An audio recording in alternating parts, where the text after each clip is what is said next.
Hello guys, welcome back to Lynn Dulce channel. Amazed talaga ako sa mga fruit cuttings. Ang isa sa kanila ay ang aking kapatid. Siya po yung nasa gitna. Parang gusto ko ring subukan sasakay ng barko. Ang tanong, may pera ba ako? Charot! Ay, huwag ka nang mangarap, Inday. Sa Hong Kong ka na lang. Yan kasi sabi nila noon, mag-aral ka. Pero, iba ang inatupag mo. Kaya, ang bagsak mo, sa Hong Kong ka na lang magtrabaho. Pero hay nako, nangangarap pa rin.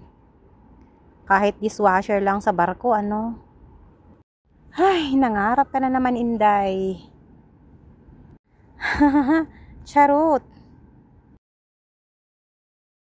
Mga lalabs, masama ba ang mangarap? O ayun, buti may pangarap pa, no? Sabi nga nila, pag natumba ka, tumayo ka. Ay nako, tanghali na. Hoy, gising. Sadyang mabilis lang talaga yung mga paghihiwa nila, oh.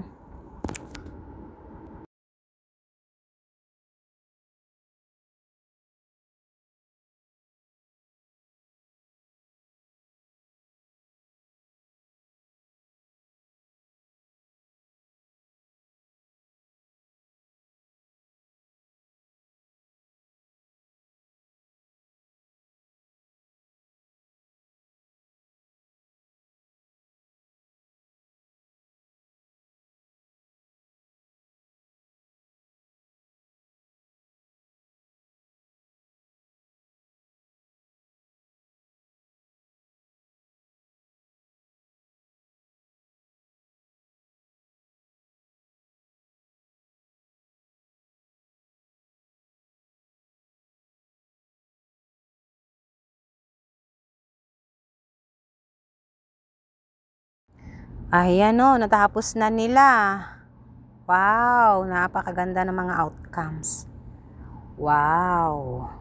Ayan o. Ano ba yan? Parang itik ba yun? Guys, thank you so much for watching.